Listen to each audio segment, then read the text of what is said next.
if you've been following my channel, you've got more or less used to my face and my funny accent. My name is Ilya, and I'm the Dark Lord of Optics. Self-proclaimed, although I didn't come up with that. Anyway, today I want to address my specific recommendations for tactical scopes in a few price ranges. Generally speaking, I have considerably more detailed recommendations sorted by price and application and all that. They are on my website. I'll put some links in the video description, so take a look there if you want more options. In this video, I'm not going to talk about hunting scopes, although obviously many of these can be used for hunting. I am going to focus on what I generally classify as tactical rifle scopes. And what these are mostly front focal plane, although for low power variables it can vary substantially. But most of these are going to be front focal plane scopes. I will specify which is which. I'll talk about long range precision scopes, crossover scopes that can be used for a little bit of everything. These are generally my favorite. This is generally my favorite scope type. You know, I have this yearly, more or less, article that I write that I call "If I Could Have Only One." Right? If I could have only one, and then maybe I'll do another video on that. But you'll see my only one choices here. So long range precision, general purpose crossover scopes, low power variables, right? There are more good scopes than are listed here, right? But first of all, I don't have the means to look at everything. That's point number one. Second, I am kind of particular about certain things. So these are the scopes that I have tested that I feel somewhat comfortable, at least comfortable enough, recommending. Okay?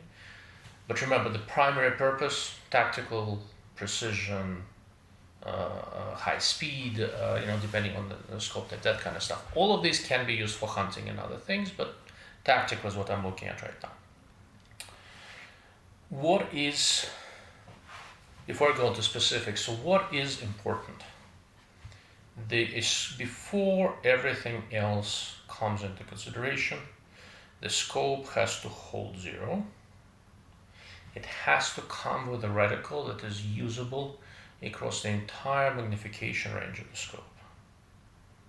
It has to be a reticle that fits your application and you're comfortable using. If these factors are not satisfied, nothing else really matters, right?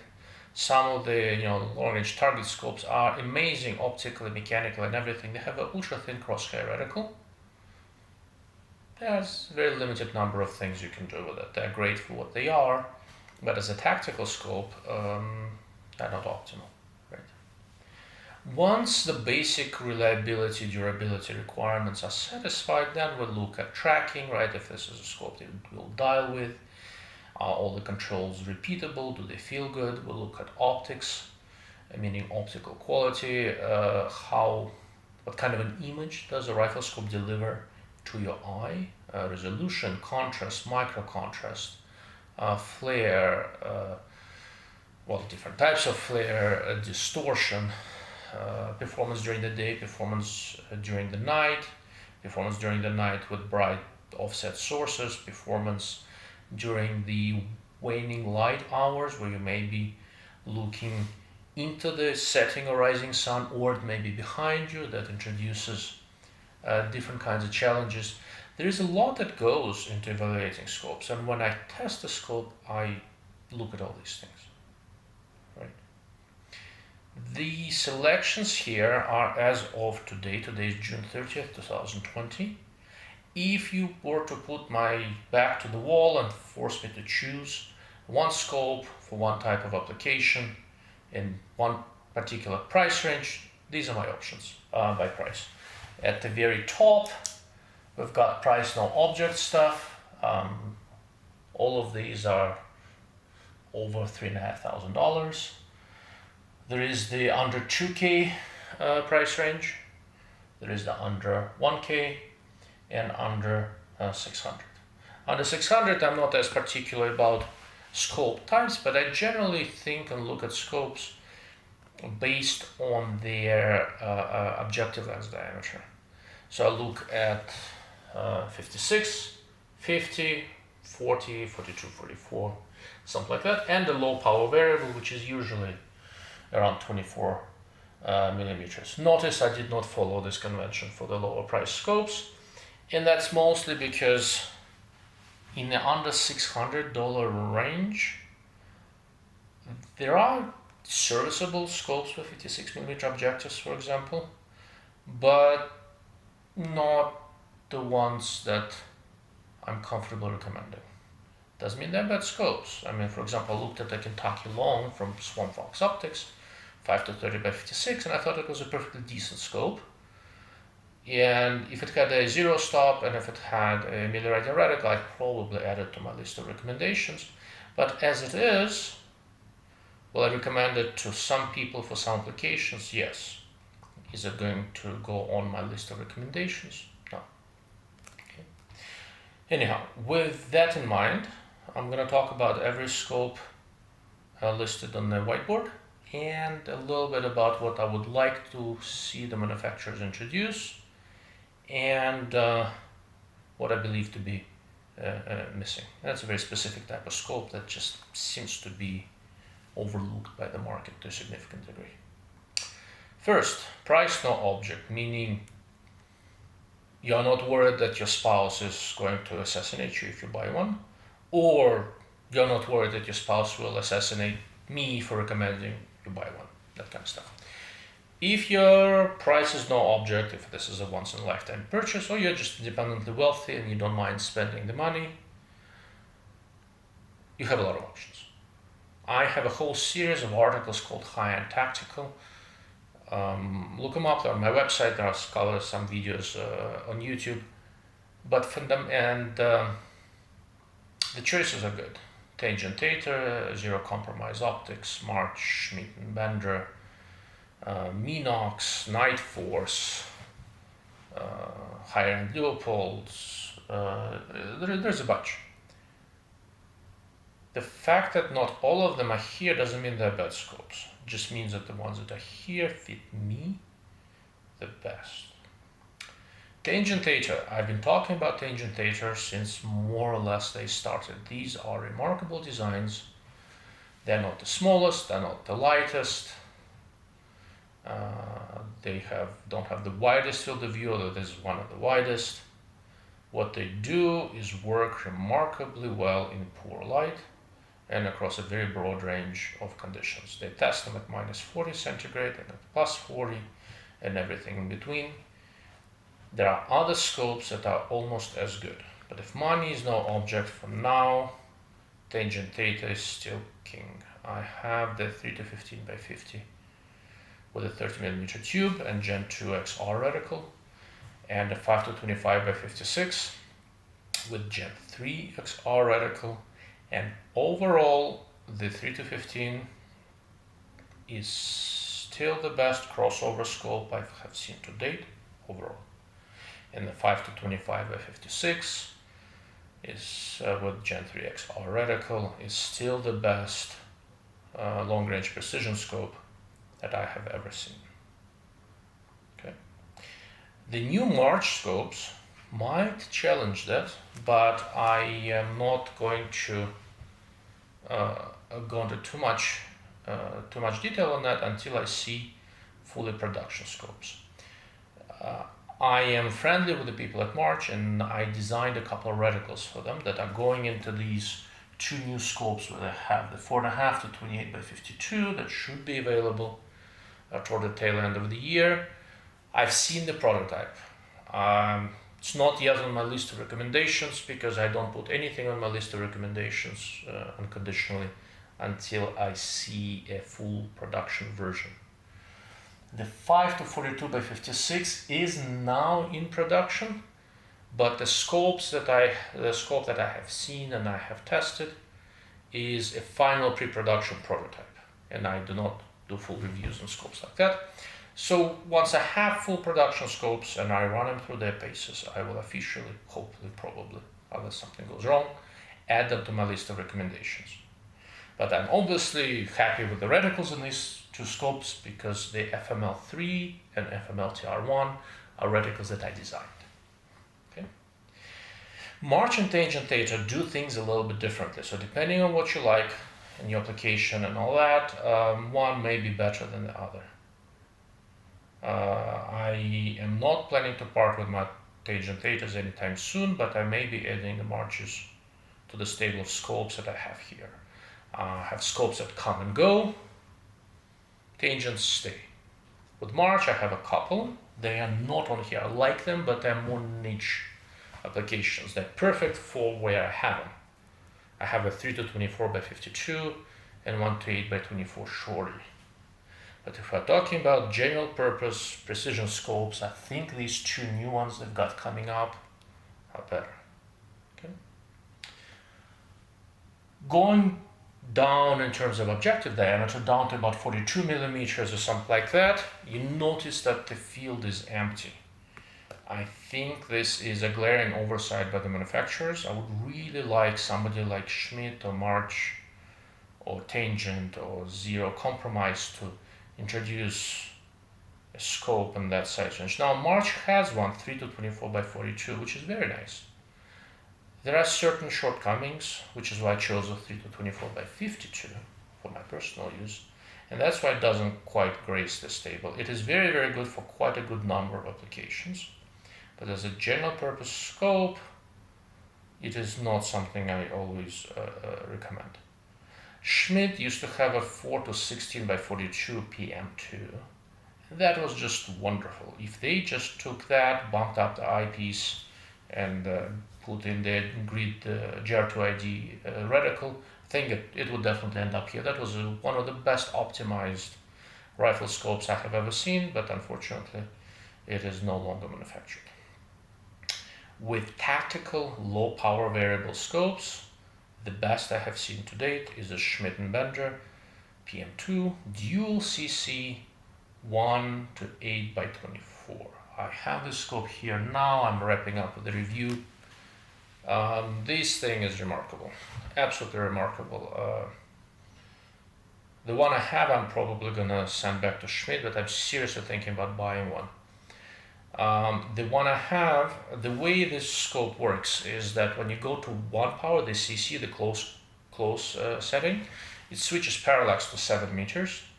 And when you go away from this close combat setting, the parallax goes to, I think, 100 to 150 meters, something like that. That works very well, but given how far I can shoot with this thing, and this is optical excellent, has a nice reticle and all that, given how far I can shoot with this thing, I prefer to have the parallax for normal magnifications set a little bit further. So I think I'm going to acquire one of these from Schmidt, except I will have the parallax set at 250 meters. Okay. You can dial with this scope, it dials just fine. The reticle has a small 6 milliradian tree, which I like, and there's a bright dot in the second focal plane that is absolutely visible and super fast. It's a wonderful scope. It's freakishly expensive, more than $4,000. If you have the money, buy it. It's excellent, absolutely excellent. The number of people who are going to be buying these scopes is not very large, and for a good reason. Because when you look at how good the scopes are here, it's not always easy to justify going higher. In terms of the sweet spot, in terms of what you get for the money with truly full-feature tactical scopes, today, I think this category, I called it under 2000, you know, the blue text. I think this is where it's at. If you have the money to spend, but you want to maximize what you get for your dollar, this is it. Notice that once again, I don't really have any strong recommendation in the field where we're looking at something with a 42mm objective. There are a couple of contenders. There are new US optics scopes. Actually just took delivery of was it 3.5 to 17 by 44, which may fit in one of these, but until I test it properly, I can't unequivocally add it here. Trigicon has a new 10 mile 3 to 18 by 44 scope. It looks very promising. I'm not crazy about the reticle, but I should probably get my hands on one and take a look. But until I do, I don't really have a strong recommendation here, right? If pushed, I'll just tell you to step up to 50mm and get this Element Optics Nexus 5 to 20 by 50, because it's not that heavy. It's just under 30 ounces, which for scopes like this is not that heavy. And yeah, I really would like to see a truly high quality 3 to 15 by 44, 4 to 20 by 44, 3 to 21, 3.5 to 21. And I know that some of the bigger OEMs have designs that fit in that basic niche, but maybe there is no market for them. Maybe I'm crazy, but I think there is an opportunity here that one of the riflescope makers should take advantage of. Okay. Anyhow, the scopes I recommend here are Delta Striker 4.5 to 30 by 56. I've talked about this scope a lot. It's sort of a shared. Its scope is related to Athlon Chronos and the latest Attract and a few others. I've tested some of them, not all. Once you take the reticle into consideration, the latest Striker with locking turrets and the 1T reticle, the tree reticle, is overall my choice for about $1,600–1,700.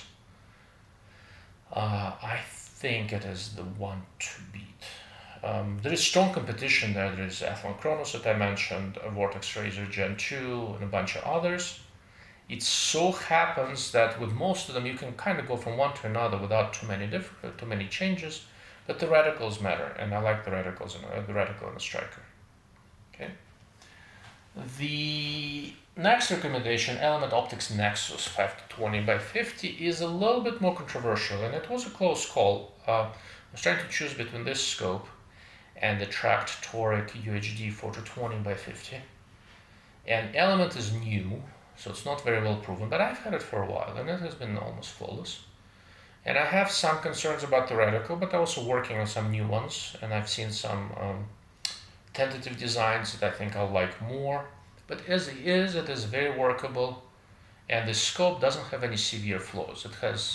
It's just such a well-rounded design that I figured I'll take the leap of faith and include it here. Okay. And naturally, there is the Vortex Razor Gen 3, 1 to 10 by 24, is my choice for a low power variable. I am testing it next to the much more expensive Schmidt and Bender. Is Schmidt a better scope? Yes. Is it a 2 times better scope? No. Once you go above this 2K level, you get some serious diminishing returns. But Schmidt is a good enough scope where I own the Vortex, and I'm going to own very likely the Schmidt as well, because I think it is that good. But I'm not going to sell the Vortex because I think it is that good, and I think it is that good for the money. Just super. Moving right along. Next step down in price is something right around 1K. And that is a category I've been looking at a lot lately. And there is a lot of competition there.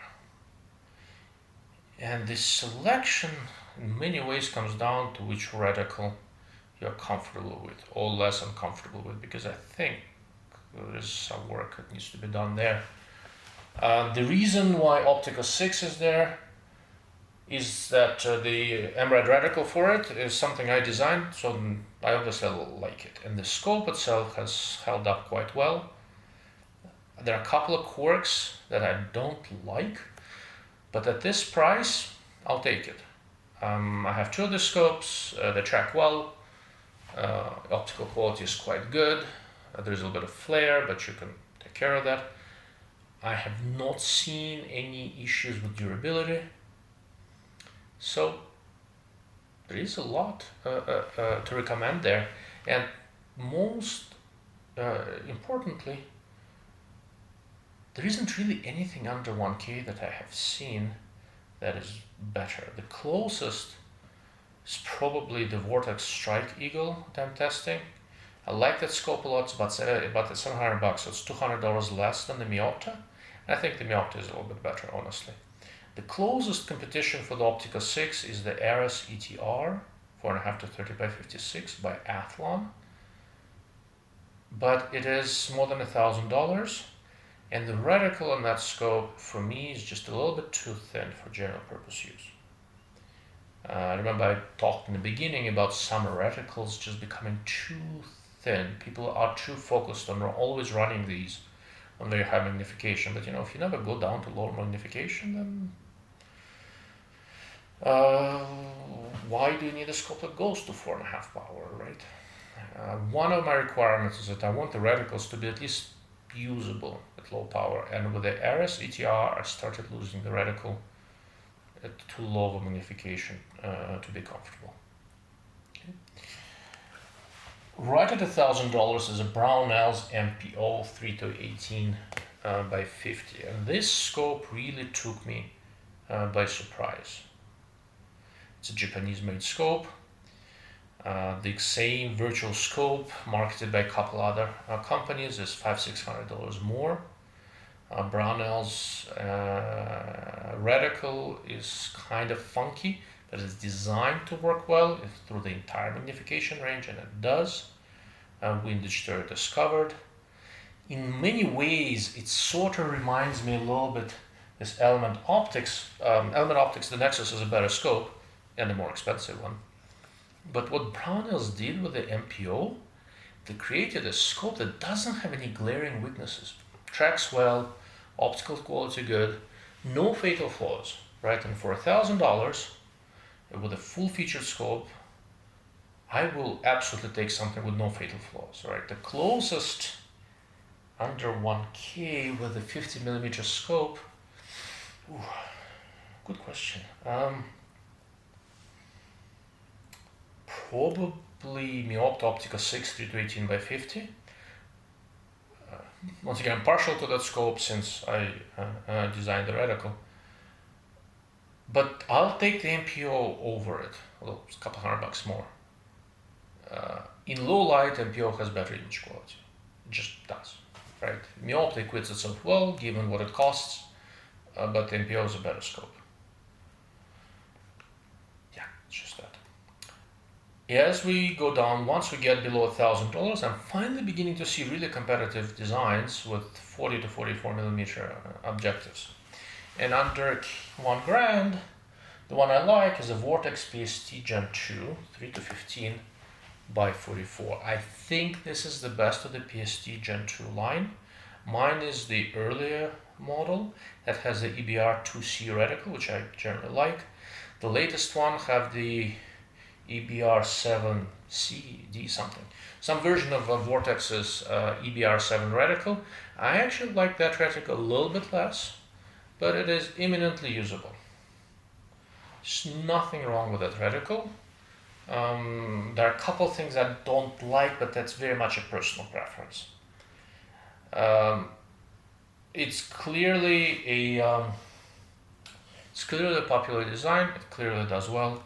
So the Vortex PST Gen 2 stays on this list. Very good field of view, good contrast, easy to get behind. It's just a nice crossover design. It tracks. I haven't had any issues with it staying together. It's a good scope. With low power variables, this is where all the two I talked about before have been front focal plane designs. The Delta Striker is a second focal plane design. It is a Light Optics Works design with a simple ameliorating reticle and a very bright dot that's easily daylight, day bright, day visible. It reminds me a little bit of the 1 to 6 Vortex Razor, but this guy costs just under $1,000, and I think there it works well. There are no frills, nice Japanese scope, good field of view, well, nicely corrected, simple reticle. simple bright illuminated dot. I think this is I think it's a fiber illuminated dot, like the Razor. I suspect this design is related maybe to the Razor, maybe to Tango 6, maybe to a couple of others. But of all of the scopes that I believe to be related designs, this is the only one that is regularly priced at right at 1K. All the other ones are a little bit more. Now, if you shop carefully, you can always find discounted scopes and all that. But when I sort something by price, I have to go by normal, regular price, because I have no freaking clue what's going to be discounted, when, how. If I see a good deal, I pass on the information. But when I make recommendations, it's usually based on a regular price. Okay. Next step down is under 600, and there you'll see a couple of things. One is, well, you'll see a lot of SWFA scopes there, because I think they are incredible value, and you will also notice that I don't have anything with 50-56mm objective in there, because while I have seen sub $600 that were sub $600 scopes that were very decent in this price range, not enough for me to be really comfortable recommending them. Something is always lacking. Either the reticle is too thin, so it doesn't work well on low power and doesn't have illumination, or something else. If you are on a budget, this is not the time to shop for a lot of features. Get something that works and be done with it. SWFA fixed power scopes like the 10x42, 12x42 and others are, depending on the model, either $300 or $400. They're not optically the best, but they're quite decent. They are exceedingly robust. They have one of the lowest return rates in the industry. They've been around forever and a day. There's nothing ambitious about these designs. These are remarkably nice beater scopes. You can beat on them and usually okay. Are there failures once in a blue moon? Yeah. Anything made by man can break. But statistically, your chances are good that these scopes will just stay together and do what you need to do. Okay. SWFA SS 329x42 is another very unassuming design that's been around for a while. I have two of these scopes. It's a front focal plane scope with a decent reticle, decent turrets, bomb-proof reliability or close to it, as reliable as any scopes made to the best of my knowledge. And it weighs 19 ounces, weighs under 20 ounces, which is very uncommon for front focal plane scopes. That's probably the lightest front focal plane scope on this list, and they work, and they just work well. If I were to take one scope that I want to use this for everything inside of 600 yards, on an accurate AR, or on a bolt gun, or go hunting, whatever else, the SWFA 329x42 with a mil quad reticle would probably be it. Okay. Next one is the SWFA SS Ultralight 2.5 to 10x32. Variable scope, second focal plane, no illumination, very no frills kind of design, couple of perfectly reasonable reticles, a Plex and a BDC, maybe more coming, weighs less than 10 ounces. I actually have one on my DMR-ish AR-15 coupled with the red dot, works awesome, and for balance it's great. And then I beat it up a little bit, I shot it in 458 Stockholm and whatever else I had available on the 762x54 Mosin. Yeah, it worked like a charm, didn't hiccup once. I have two of the scopes that were great. About $350, something like that. For a simple, lightweight scope, for hunting, plinking, a bunch of other different things, primarily intended for intermediate cartridges like 556, Grendel, 762x39, that kind of stuff. For the money, I have seen nothing better yet. With low power variables, it's a tougher call, so I put two in there. One is the 1 to 10x24 Arrowhead from Swamp Fox Optics. So like Element Optics, Swamp Fox is a newish company. So I have some kind of sort of minor reservations about recommending this scope, but I really liked it. Mechanics, optics, everything was well worked out. It stayed zeroed, it didn't give me any problems. My one main reservation, so there are two reticles, one BDC, one MOA grid. But for these kind of scopes, people tend to like BDC reticles, so I guess it works. I would really like to see the radiant reticle, that's kind of what I like. The illumination is day visible but not day bright. And if you really want day bright illumination in a scope that's cheaper than the Delta Striker 1-6, you really only have one option. It's a Steiner P4Xi 124x24.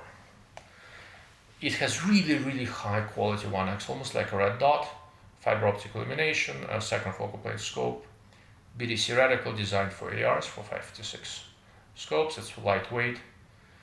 Pricing is, it used to be under 600. I think now the price went up slightly and then went back down. I'm not sure what it is now. I think it's right around 600 bucks.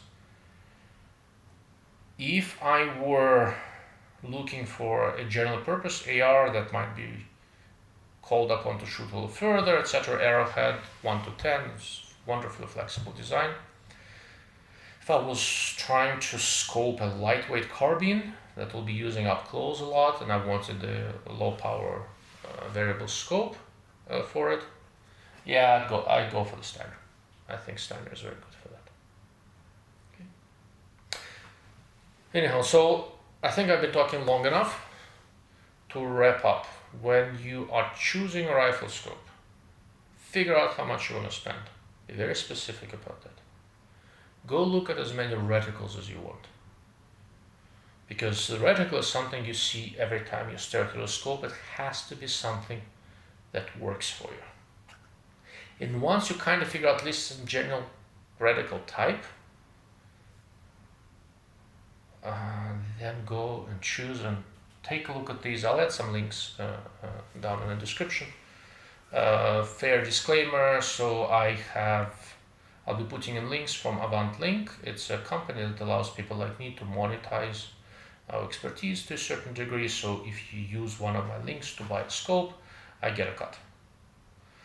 While I do appreciate it, it's obviously not required. I make very little money that way. One of the reasons is that with a lot of the scopes, especially the more expensive ones, frequently you will get a better deal if you call these people and talk to them, right? All the manufacturers have what's called MAP, minimum advertised price, and if you go on the website, unless it's a closeout or something, they can't really advertise anything lower. But if you call them and talk to them very frequently, you will be able to find a better deal. Even if they can't give you a better deal in the scope, maybe they'll throw in a mount or something else or some accessories, something to sweeten the deal. They can't advertise it, but if you call them with a lot of these guys, frequently you will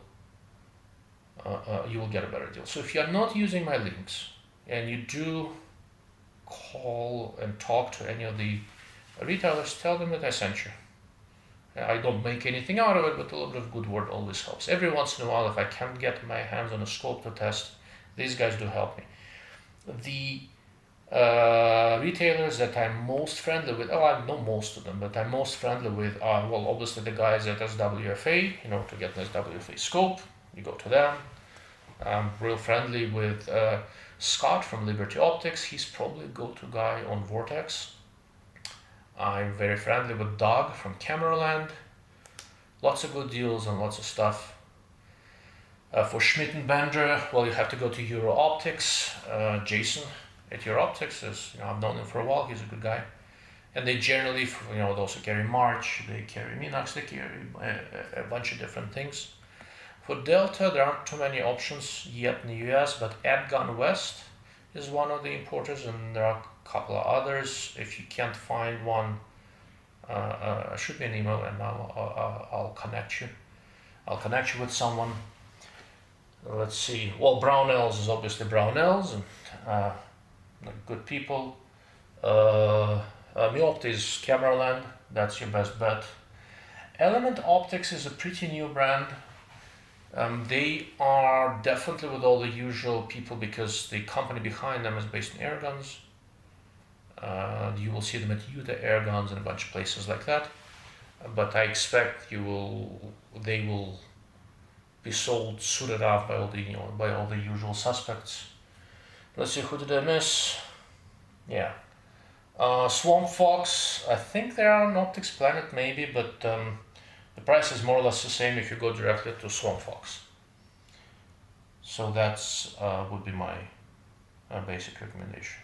So Cameraland, Liberty Optics, SWFA, Brownell's, Eurooptics. These are probably the people I refer to the most. Thank you for watching. I hope this has been helpful. If you have any questions, please ask in the comments or shoot me an email. I'm not terribly difficult to find. Thank you for your time.